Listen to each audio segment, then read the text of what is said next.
Hello friends, आज मैं explain करने वाला हूँ it's a boy girl things movie को। और इस कहानी की शुरुआत में हम देखते हैं दो स्टूडेंट को जो आमने सामने रह रहे होते हैं, यानी कि दो पड़ोसी।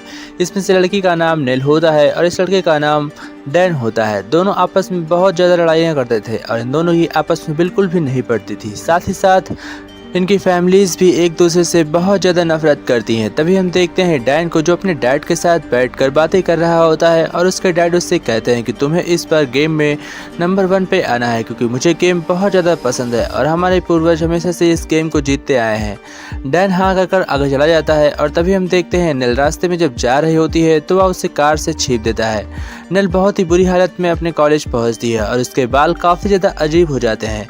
इसके चलते उसे बहुत लोग मजाक उड़ाते हैं। तभी हम देखते हैं डैन को जो अपनी गर्लफ्रेंड के साथ कॉलेज में होता है, जिसका नाम ब्रेना होता है। ब्रेना नेल को काफ़ी ज़्यादा उल्टा सीधा बोलती है और फिर सभी लोग जाकर क्लास में बैठ जाते हैं।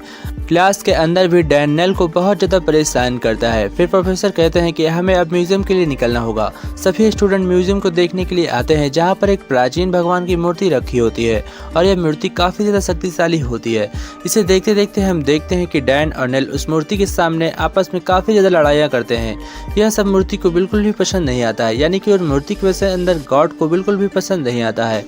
और रात में वह दोनों जब सो जाते हैं तो उनके बॉडीज में कुछ बदलाव हो रहे होते हैं, यानी कि उनके बॉडी में अचानक से कुछ हो जाता है। और जब उनकी सुबह आँख खुलती है तो डैन देखता है कि उसकी बॉडी नेल के साथ चेंज हो गई है और नेल देखती है उसकी बॉडी डैन के साथ चेंज हो गई है। दोनों को आपस में इस बॉडी को लेकर बहुत ज़्यादा कहासुनी होती है। उन दोनों को बिल्कुल भी यह समझ में नहीं आ रहा था कि उनके साथ क्या हुआ है और उनके साथ आगे अब क्या होगा। नल को बिल्कुल भी नॉनवेज पसंद नहीं होता है, लेकिन क्योंकि वह डैन के बॉडी में थी और डैन को नॉनवेज बहुत ज़्यादा पसंद था, इसलिए वह जब भी डिनर करने के लिए जाती है तो उसके डैड उसे नॉनवेज ही देते हैं। इधर हम देखते हैं कि डैन की भी ऐसी हालत होती है, वह नल के बॉडी में होती है और डैन को बिल्कुल भी शाकाहारी भोजन बिल्कुल भी पसंद नहीं आता और उसे वह ज़बरदस्ती खाना पड़ता है। दोनों की लाइफ में बहुत ज़्यादा चेंजेस हो गए थे और लाइफ दोनों की बर्बाद सी हो गई थी। जैसे ही नल बाहर निकलती है तो वह हॉर्स के साथ गाड़ी से चली जाती है, क्योंकि वह डैन के बॉडी में थी। हॉर्स को ऐसा लग रहा था कि यह डैन है, पर वह नल थी। कॉलेज में पहुंचने के बाद दोनों आमने सामने होते हैं और दोनों एक दूसरे से बात कर रहे होते हैं कि उनके साथ यह क्या हुआ है। उन्हें कुछ भी समझ में नहीं आ रहा होता है। दोनों क्लास के अंदर जाते हैं और टीचर नल को खड़ा करती है, लेकिन नल का जवाब सुनकर टीचर काफ़ी ज़्यादा चौंक जाती है, क्योंकि नल उन्हें कुछ ऐसी वीडियोस के बारे में बताता है जो लड़कियां नहीं देखती थी और इसीलिए सभी बहुत ज़्यादा अपसेट हो जाते हैं।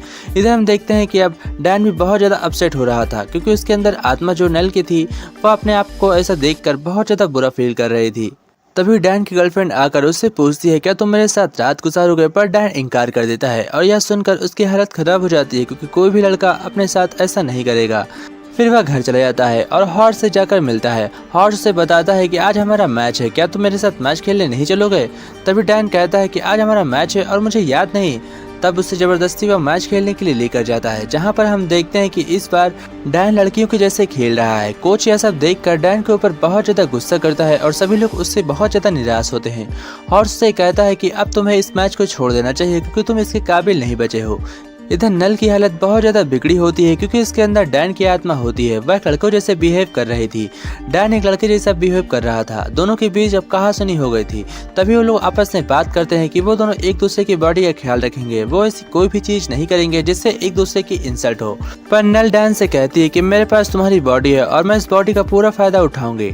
तभी वह टॉयलेट करने के लिए जाता है, लेकिन उसे टॉयलेट करना नहीं आ रहा था। इधर हम देखते हैं कि डैन भी काफ़ी ज़्यादा खुश था।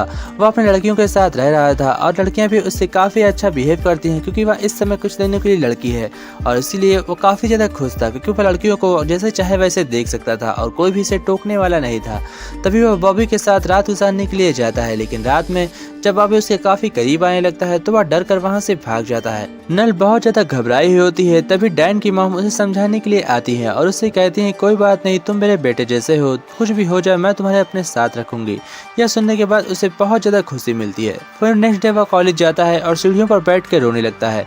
दरअसल यह नल रो रही थी। डैन उससे जाकर पूछता है कि तुम क्यों रो रही थी। तब वह उसे बताती है कि तुमने मेरी बॉडी के साथ बहुत ही गलत किया मैं वो रात अपने सबसे ज़्यादा खास इंसान के साथ बिताना चाहती थी। यह सुनने के बाद वह उसे कहता है कि हमारे बीच ऐसा कुछ भी नहीं हुआ है। तभी वह जाकर बॉबी से बात करने लगता है, लेकिन बॉबी उसके ऊपर भारी पड़ रहा था। तभी पीछे से नल आती है और उसे एक जोरदार पंच मारती है। उसका पंच इतनी देर से लगता है कि बॉबी बेहोश हो जाता है। इसी के साथ नल और डैन में काफी ज़्यादा अच्छी दोस्ती हो जाती है। दोनों एक दूसरे की मदद करने की ठान लेते हैं और कहते हैं कि हम दोनों एक दूसरे की मदद करेंगे। डैन नल से कहता है कि मैं तुम्हें बॉल खेलना बहुत ही अच्छे तरीके से सिखा दूंगा, लेकिन इसके लिए तुम्हें रोज मिलना होगा। नल फिर डैन से ऐसा ही कहती है और फिर वो दोनों एक साथ मिलकर काफी अच्छे से टाइम गुजारने लगते हैं, यानी कि वो एक दूसरे की बॉडी में आसानी से रहने लगते हैं। धीमे धीमे उनकी ऐसी आदत सी पड़ जाती है। वह हर रात को मिलते थे और दूसरे को एक दूसरे की मदद करने की कोशिश करते थे। ऐसा कई दिनों तक चलता है, लेकिन एक दिन डैन को अपने डैड की बहुत ज्यादा याद आ रही थी, इसलिए वह उनसे मिलने के लिए आती है। लेकिन वह एक लड़की के रूप में था, इसलिए वह उनके सामने नहीं आ सकता था। फिर हम देखते हैं नेक्स्ट डे वो लोग कॉलेज जाते हैं, जहाँ पर उसकी एक फ्रेंड बहुत जोर जोर से रो रही होती है, जो नल की फ्रेंड होती है। तभी नल उसकी मदद करने के लिए कोशिश करती है, लेकिन उसकी मदद कोई भी लेना पसंद नहीं करता था। तभी वह उससे कहती है मुझे ब्रेने के पास ले चलो।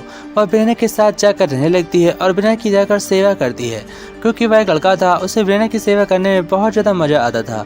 रात में हॉर्स और डैन एक साथ बैठे होते हैं। हॉर्स डैन से कहता है कि मुझे लड़कियों के साथ बहुत ही खेलना पसंद है। डैन उससे कहता है तुम्हें लड़कियों के साथ ऐसा बिहेव नहीं करना चाहिए था, जिसकी वजह से डैन और हॉर्स के बीच लड़ाई हो जाती है, जिसकी वजह से नल बहुत ज्यादा दारू पीती है और सुबह डैन उसके पास आकर उसकी मदद करता है, क्योंकि उसे नशे से बाहर निकलने की आदत नहीं थी।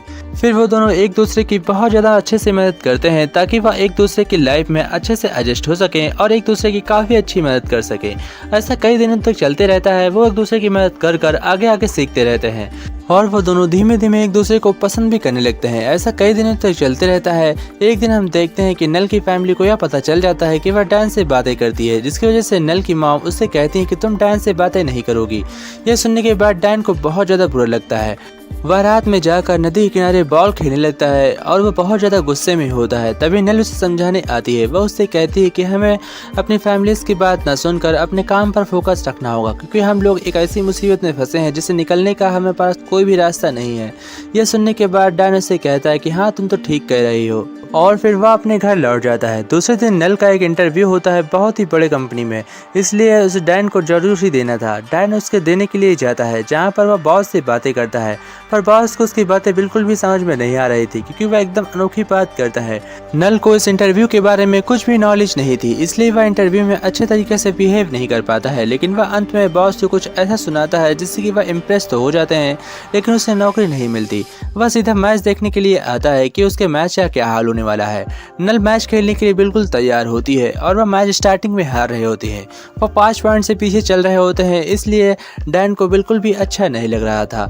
लेकिन फिर देखते ही देखते वह काफ़ी ज़्यादा स्मार्ट हो जाता है और गेम के बीचों बीच से गोल निकाल लेता है। एक एक करके वह 5 गोल निकाल लेता है और यह देखकर नल भी बहुत ज़्यादा खुश होती है। डैन भी बहुत ज़्यादा खुश होते हैं। डैन अपने डैड के साथ बैठकर मैच देख रहा होता है और उन्हें इस बात का बिल्कुल भी अंदाज़ा नहीं होता है। जैसे ही डैन यह मैच जीतता है, वह जाकर नल से मिलता है तो दोनों की आत्मा फिर से आपस में बदल जाती है और वो दोनों एक दूसरे के सबसे अच्छे दोस्त बन जाते हैं और उन्हें एक दूसरे से प्यार भी हो गया था। उनकी नफरत आपस में प्यार में बदल गई थी, इसीलिए गॉड उनकी आत्मा उन्हें वापस कर देते हैं एक दूसरे के शरीर के अंदर। लेकिन जैसे ही वह वहाँ से निकलने वाला होता है तो डैन को उसकी गर्लफ्रेंड आकर किस कर लेती है और इसे किस करते हुए नल देख लेती है, इसलिए वह वहाँ से रोते हुए लौट आती है। वह अपने घर में होती है। डैन उसे लेने के लिए जाता है, लेकिन उसकी मॉम वहाँ भेजने से मना कर देती है। हॉर्स अपनी गर्लफ्रेंड के साथ उस पार्टी में आ रहा होता है, लेकिन उसकी गर्लफ्रेंड हॉर्स के साथ कुछ चालाकी करती है। वह उसके सभी कपड़े लेकर उसे बीच रास्ते में नंगा छोड़ देती है और फिर वहाँ से लौट आती है। तभी नल को रोता देख उसके डैड उसके पास आते हैं और उससे कहते हैं मैं तुम्हारे लिए कुछ लाया हूँ। वह उसे एक ऐसी ड्रेस देते हैं जो उस पार्टी की होती है। वह उसे बहुत ज़्यादा पसंद आती है। वह उस ड्रेस को पहनती है और उस पार्टी के लिए निकल पड़ती है। इधर हम देखते हैं कि डैन को पार्टी में किंग के लिए चुना गया था और क्वीन के लिए उसकी गर्लफ्रेंड को। वो दोनों साथ में डांस करने वाले थे कि तभी वहाँ पर नल आ जाती है। डैन नल को देखकर सीधे नल के पास जाता है और वह अपनी गर्लफ्रेंड को हमेशा के लिए छोड़ देता है। अपने किंग के ताज को उतार कर फेंक देता है और जाकर नल को किस कर लेता है। नल और डैन दोनों एक साथ डांस करते हैं और यह पार्टी काफी ज्यादा शानदार हो जाती है। और इसी के साथ इस खूबसूरत स्टोरी का एंड होता है। इस स्टोरी से हमें सीखने को मिलता है कि हमें आपस में कोई बैर नहीं रखनी चाहिए। और इसी के साथ यह मूवी एंड होती है। जय हिंद फ्रेंड्स।